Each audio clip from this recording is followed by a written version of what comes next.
Қайырлы күн, құрметті көрермендер. Бүгінгі тікелей эфир тақырыбы жалпыға бірдей декларациялау.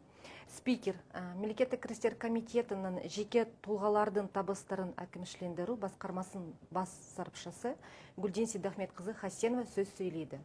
Добрый день, уважаемые зрители прямого эфира. Сегодняшняя тема – всеобщее декларирование. Спикером является главный эксперт управления администрирования доходов физических лиц Министерства финансов Республики Казахстан, Комитета государственных доходов Хасенова Гүлден Сейдахметовна. Она нам расскажет о данной теме, о всеобщем декларировании.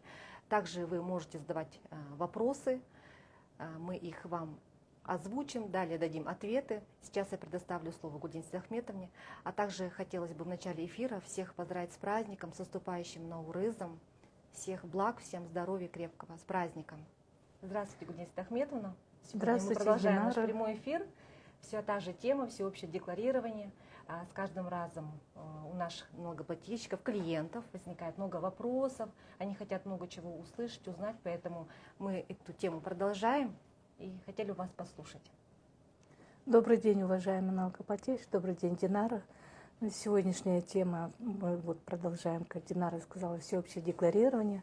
Знаете, что у нас в 2021 году стартовал проект «Всеобщее декларирование», который проходит в 4 этапа. На первом этапе 2021 года у нас сдали государственные служащие, приравненные к ним лица, а также их супруги. На втором этапе в 2023 году с 1 января представили работники квазигоссектора, а также работники госучреждений и их супруги.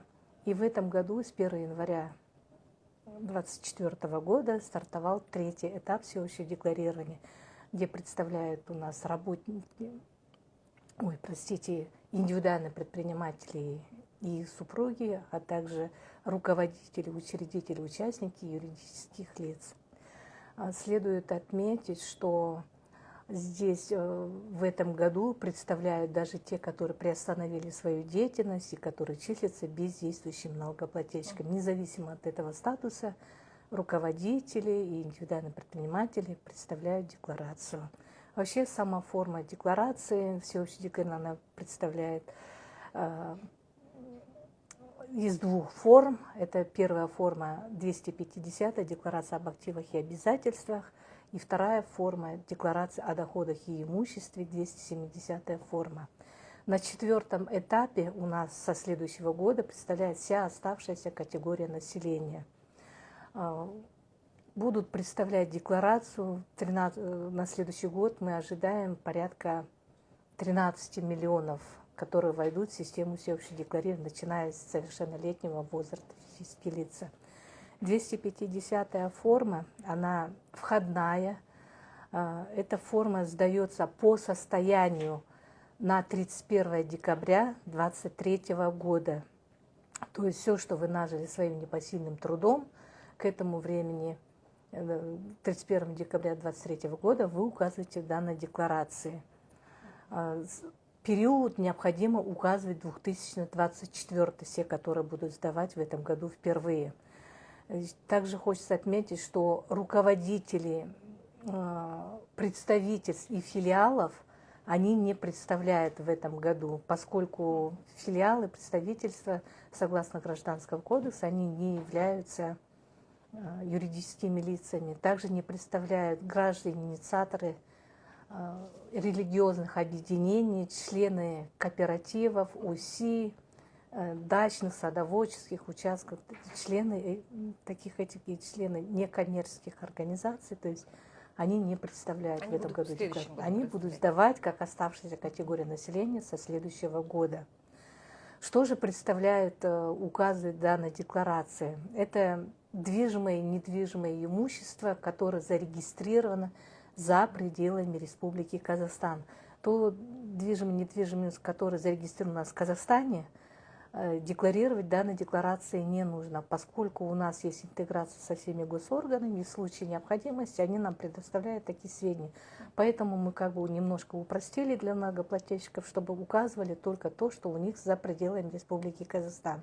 Нету, значит, не указывают. Допустим, у вас в России есть квартира, или в Турции, скажем, вы купили коттедж какой-то, или у вас там в Испании есть вилла.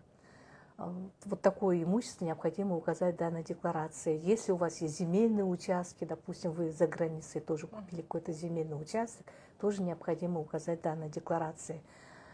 Транспортные средства, которые зарегистрированы в иностранном государстве за пределами Республики Казахстан. То транспортное средство, которое зарегистрировано в Казахстане, независимо от того, что если вы проживаете, допустим, в Астане, а у вас автомобиль зарегистрирован, скажем, в Атрау там, или в Таразе, указывать не нужно. Только если зарегистрированы, скажем, за пределами в России, в Армении, в Англии, допустим, зарегистрированы суда, яхты, пароходы, самолеты.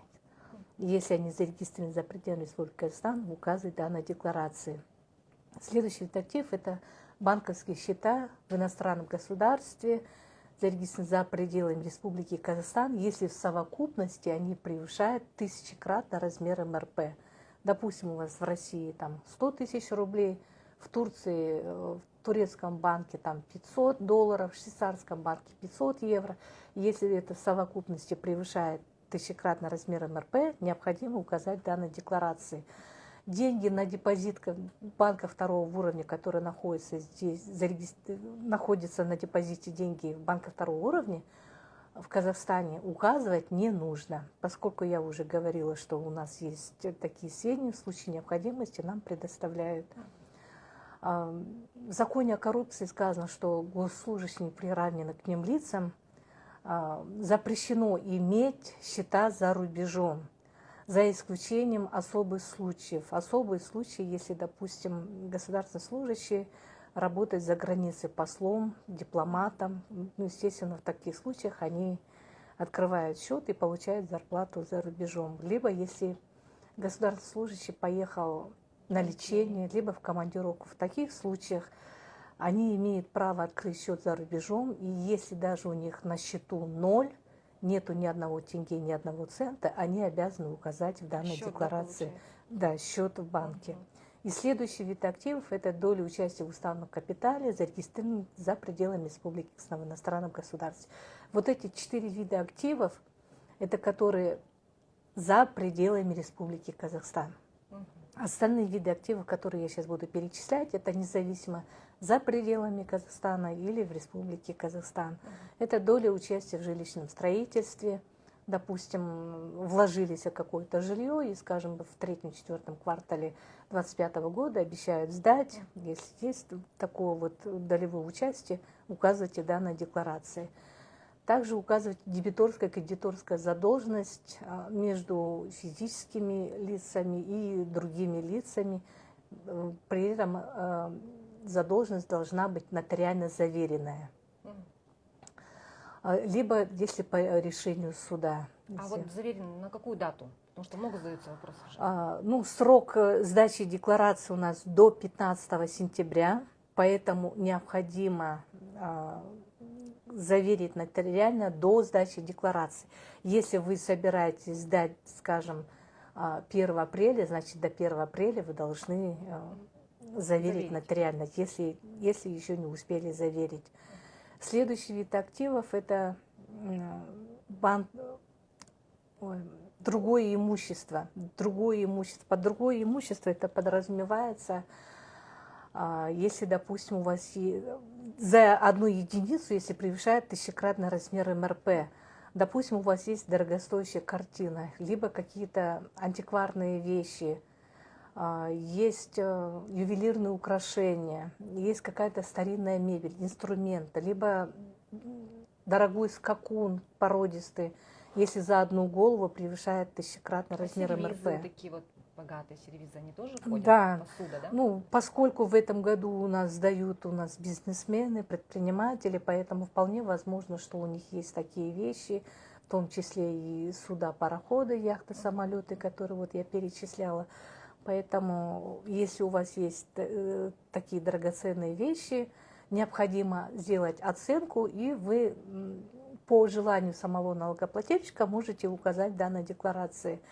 Но поскольку написано в кодексе, что по желанию самого физического лица, я все-таки рекомендую если у вас есть такие дорогостоящие, оценить, поскольку на следующий год, когда вы будете сдавать 270-ю форму, там есть такая графа «Источник приобретения расходов». Допустим, у вас годовой доход составил, скажем, за год 10 миллионов, а вы приобретаете жилье там, или автомобиль за 50 миллионов, вы должны расписать все эти 50 миллионов, откуда у вас происхождение этих денег. И вы, вот, допустим, тогда вот расписываете, говорите, 10 миллионов это мой годовой доход составил.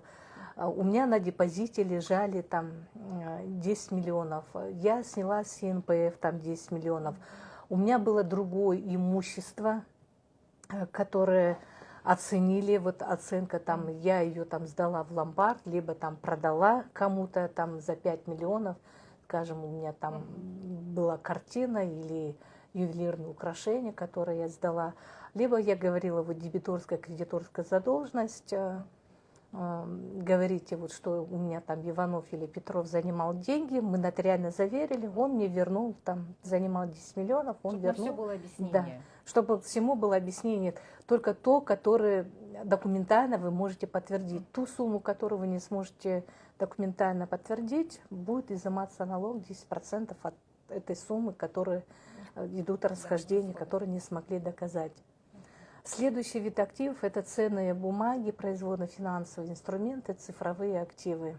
Возможно, кто-то купил акции когда-то в 2000 году, поэтому вполне возможно, что они не помнят. Нужно в центральной депозитарии, есть ссылка, посмотреть на сайте. 2-3 акции, возможно, есть у кого-то, и они забыли. Поэтому можно вот заглянуть, посмотреть, подготовиться. Если есть акции, нужно указать в данной декларации. Следующий вид активов – это интеллектуальная собственность, авторские права. Если у вас есть, допустим, такие вот авторские права, вы написали книгу, стихи, изобрели что-то, научные труды какие-то. Если есть такое, то указывайте в данной декларации. Следующий вид активов – это инвестиционное золото. Если, возможно, кто-то держит в инвестиционном золоте, такие вот активы необходимо указать в данной декларации. И наличные деньги. Последнее, это вот то, что нужно указать, это наличные деньги, если в совокупности не превышает 10-тысячекратно размер МРП. Минимальный расчетный показатель у нас в 2023 году был 3450 тенге. И вот если 10 тысяч это 10 тысяч МРП, 34 миллиона 500 тысяч вы имеете право указать в данной декларации. Вот эти виды активов необходимо указать в данной декларации. Срок исковой давности 3 года. Если вы что-то забыли вдруг или неправильно указали, ничего страшного. Вы имеете право сдать дополнительную декларацию и сдать правильно то, что вы, допустим, где-то ошиблись.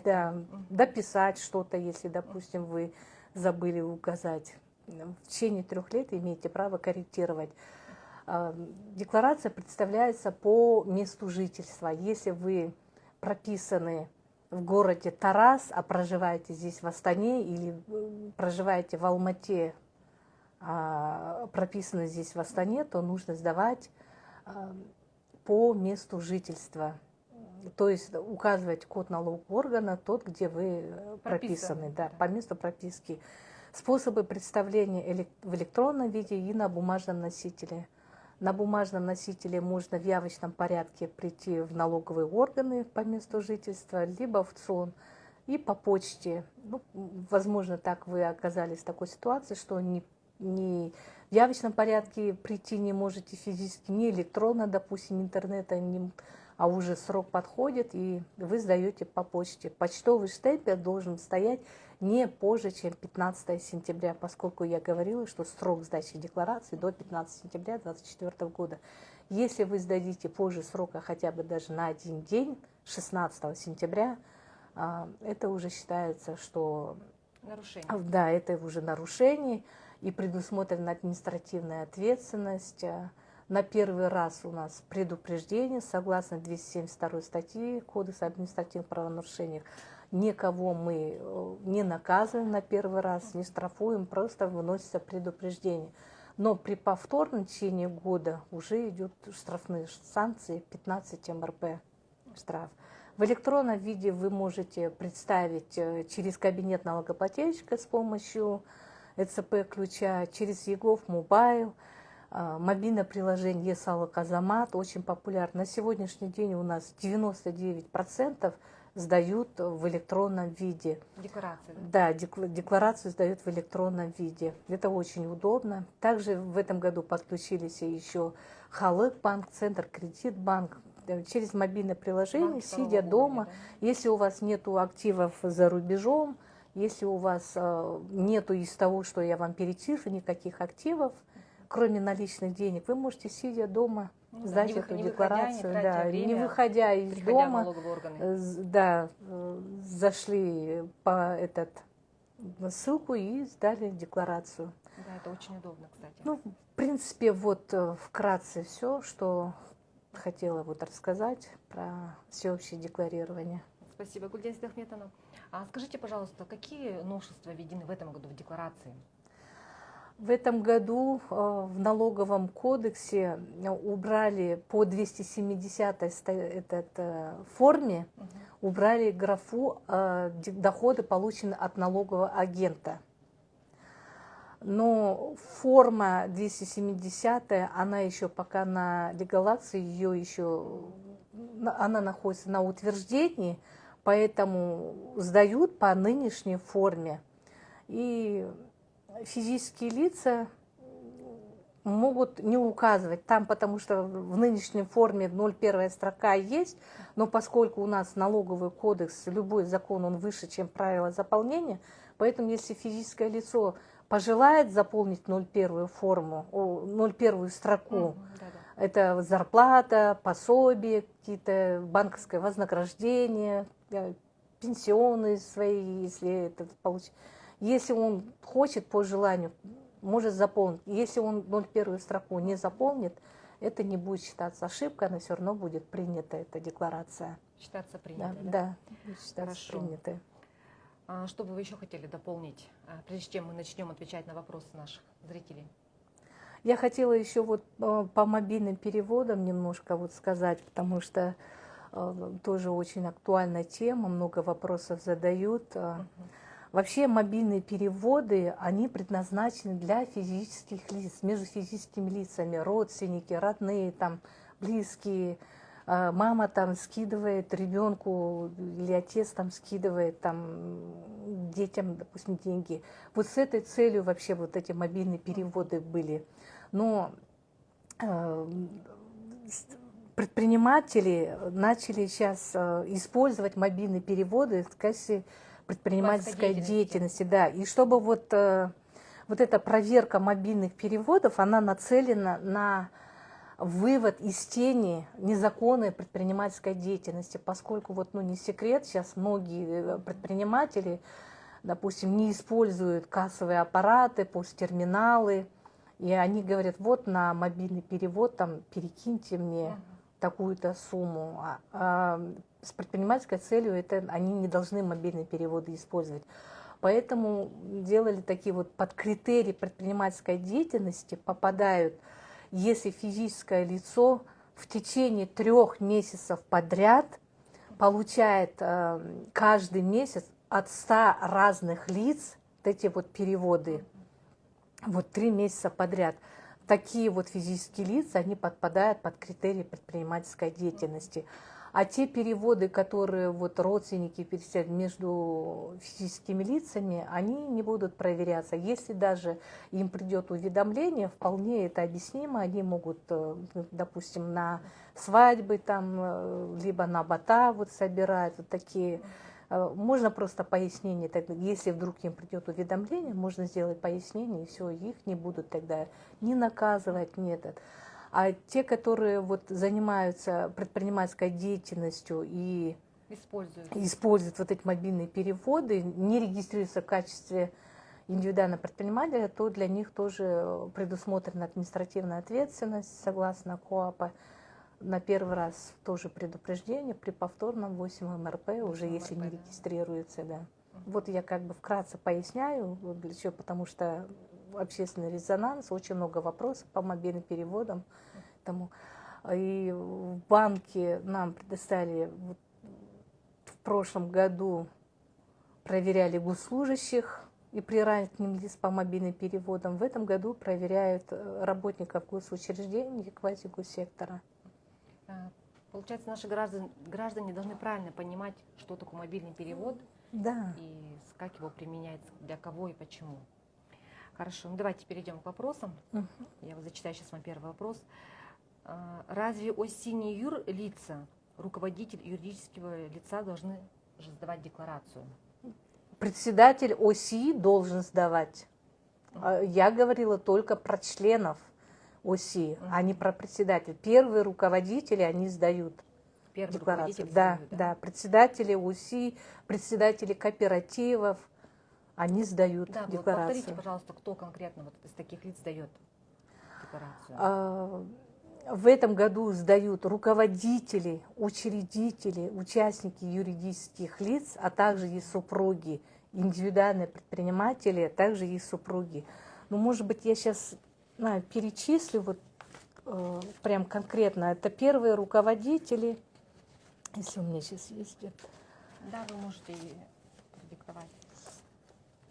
Это, наверное, у меня... Первые руководители это юридических лиц, это директора, учредители, ТОшек, акционерных обществ, председатели ОСИ, председатели КСК, единоличные руководители и учредители. Такие вот они сдают.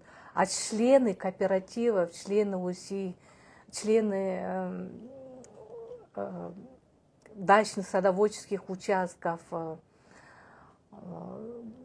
граждане-инициаторы религиозных объединений, они не представляют декларацию. Понятно, значит, такие лица не Да. предоставляют декларацию. Так, следующий вопрос. Акции тоже указывать? Ну, вы об этом уже говорили, что Да, нужно ценные указывать. бумаги указывают, да. Далее. Почему выходит статус «не подлежит разноске»? Получается, декларацию уже сдают и есть такой. Ну, не подлежит разноске, это не значит, что она не принята. Это вам нужно будет, возможно, тогда либо в колл-центр на 1414 у нас работает колл-центр бесплатный, ИИН свой назвать, и они могут посмотреть, либо к нам вот 71-7108, лично ко мне можно будет позвонить, я открою, посмотрю. То, что написано «не подлежит разноске», это не значит, что она не принята и не сдана. Да, она, Если там принимается. написано, что отказано, не принято, в таком случае пишется уже, там пишется да? ошибка, почему она не принята, все. А то, что не подлежит разноске, это все равно Не считается, считается, что... да, что- Далее вот здесь вопрос задают. Зачем квартиру, если куплю ее, указывать? То говорить, что не нужно указывать. Ну, здесь как бы нужно пояснить нашим гражданам, что квартиру, которую вы приобретаете за границей, вы указываете. А то, что вы приобретаете здесь, в нашем Казахстане, в нашей стране, вы не указываете. Если вы живете в Астане, купили квартиру в Атрау, там, Жезказгане, ну, на территории Республики Казахстан, то вы не указываете. То, что за границей, да, вы указываете. Это касается простых граждан, то, что в Казахстане не указывают, а государственные служащие, приравнены к ним лица, даже если в Казахстане купили, они указывают. Да, вот здесь акцент нужно сделать. Да, кто. да. Далее. Ну и, конечно, еще задают вопрос такие вот, когда по приобретению транспортного средства, вот как им указывать, не указывать, тоже вот вопросы задавались. Ну, для простых граждан, если приобрели здесь, в Казахстане, зарегистрировано, то не нужно. Государственные служащие, а также простые граждане, если купили за пределами РК, то указывают обязательно. Покупку, продажу. Получается так, что государственные служащие много чего указывают. Да, много чего нам запрещено, много чего нам нужно сдавать. В принципе, для госслужащих это не ново. Мы и раньше сдавали такую декларацию, всегда указывали.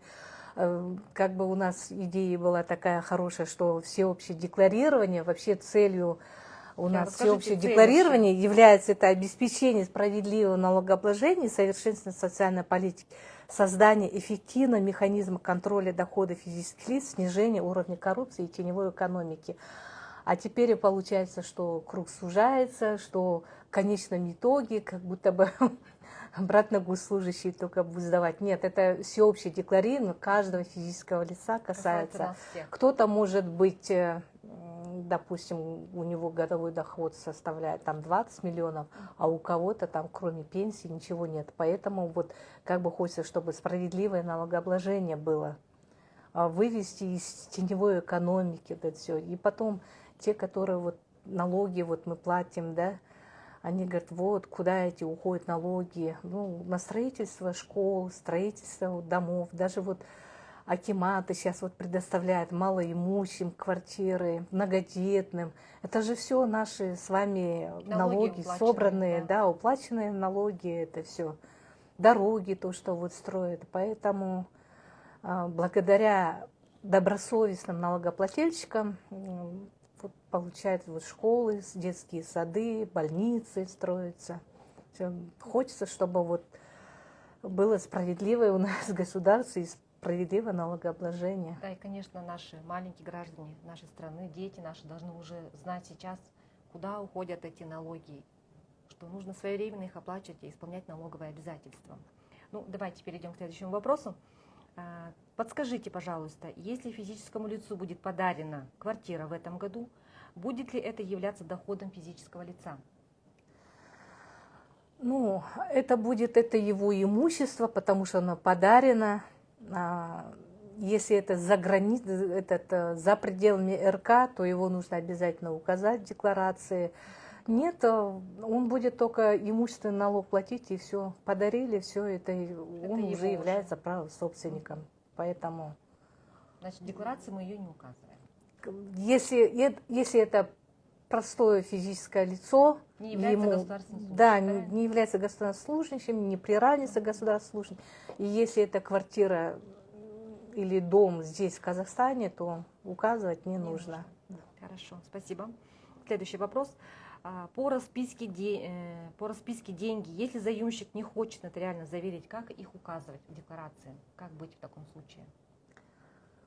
Нет, ну как не хочет, есть требования. В данной декларации указывается только дебиторско-кредиторская задолженность, только которая нотариально заверена, к сожалению. Можно расписку нотариально заверить. Расписку, да? Расписку можно будет заверить нотариально, может даже сам, не знаю, нотариус заверит, так если единолично он, допустим, только придет или нет. Может быть, его указать как наличные деньги тогда. Вот в графе, где наличные деньги, указать, что наличные деньги, потому что вам же все равно этот человек вернет эти деньги. Чтобы было объяснимо на будущее. В графе, где наличные деньги. Спасибо. Следующий вопрос. По изменению депозитной массы, если в течение года пополняю, снимаю на депозите, что будет отражено в конечном итоге? Остаток либо пополнение будут являться доходом? Деньги на депозите, они не являются доходом, поскольку на депозит вы ложите свои собственные деньги.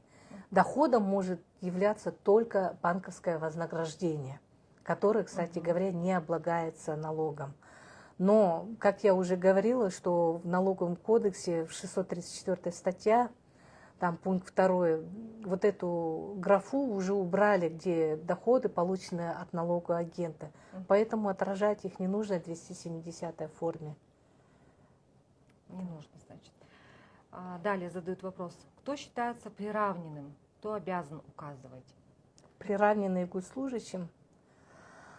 Приравненным к госслужащим, это у каждого функциональных обязанностей, это в квазигоссекторе, в государственных вот учреждениях, первые руководители, они все приравниваются к государственным служащим. Поэтому вот в больницах, в школах, в университетах, квазигоссекторы, первые руководители, они приравниваются к госслужащим. И также у каждого должно быть в кадрах вот расписывают функциональные обязанности, и там прямо есть статус, он приравнен к госслужащим или нет. Поэтому это нужно будет уточнять. А там. также их супруги, верно? Да, а также и супруги, да. Хорошо. Следующий вопрос. Получение арендного жилья нужно указывать? Нет, мы же это не указываем. Нет, не надо, не надо. То, что в Казахстане, не нужно. Так. Он опять же задают вопрос. ФНО 270 нужно указывать покупку авто в Казахстане?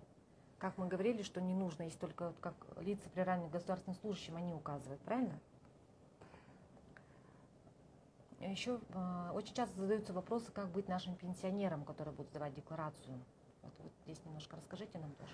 Пенсионеры, если они не относятся к первому, второму, третьему этапу, ну, возможно, вдруг у них она или он уже пенсионер, а супруги еще работающие, если они не относятся к первому, второму, третьему этапу, они все будут сдавать как оставшаяся категория населения с 1 января 2025 года на следующий год.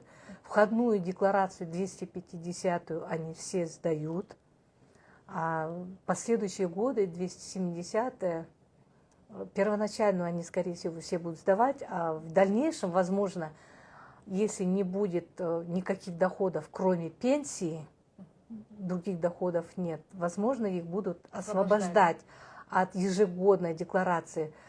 Только не путайте те, которые вот не указывают, не отразить и не сдать, это разные вещи.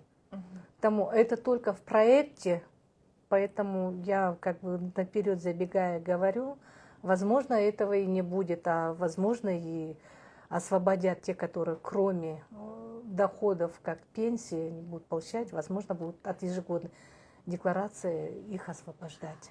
Получается, данный вопрос на рассмотрении, правильно? Да, он еще на рассмотрении, поэтому Хорошо. как бы комментировать тоже не хочется раньше времени. Хорошо. Спасибо.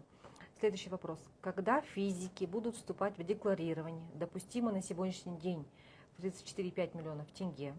Вопрос. Если я впоследствии приобрету квартиру за 20 миллионов, ко мне будут вопросы, откуда средства? Ну, будет смотреть доходы. Если у вас доходов никаких нету, и у вас в декларации вы ничего не отразили, пустую сдали, и тут вы приобретаете квартиру, да, даже за 20 миллионов, то, естественно, будет вопрос, откуда Приобретено да, данное жилье, на какие доходы средства, да? приобретено, на какие средства приобретено данное жилье. Хорошо, следующий вопрос. Если на депозит, извиняюсь, кладу свои деньги, ко мне могут быть вопросы, откуда я их беру? Нет, не будут. Вообще первоначальная входная декларация, вот это 250, происхождение ваших денег, вашего имущества никто спрашивать не будет. То есть оно не будет подлежать администрированию. Это своего рода как точка отсчета. Все, что вы нажили своим непосильным трудом, все, что вы указали в данной декларации, это все ваше. И оно не будет подлежать администрированию. Хорошо. Следующий вопрос. Если муж предприниматель перечисляет деньги супруге, жене, большие суммы, они же будут считаться доходом? Получается, доходом супруги, да? Вот смотрите, есть предприниматели, индивидуальный предприниматель, а есть физическое лицо. Одно и то же физическое лицо, он является предпринимателем. И если он со своей предпринимательской, со своей счета с предпринимательского скидывает деньги, допустим, своей супруге, естественно, здесь уже будет как бы на что он потратил. И зависит еще от того, какой у него этот режим. Если он выбрал общеустановленный режим и свои расходы, он должен также расписывать, куда он потратил. А если он просто как физическое лицо, как супруг, скинул супруге деньги, то здесь не будет вопросов, да? Вопросов не будет. Хорошо, следующий вопрос. Будут ли облагаться налогом подарок в виде денежных средств от родителей? Нет, не будут облагаться налогом. Далее, следующий вопрос. А если в будущем куплю квартиру, и что мне надо будет доказывать, откуда я взял эти деньги? А если мне родители помогли, тогда как это доказать?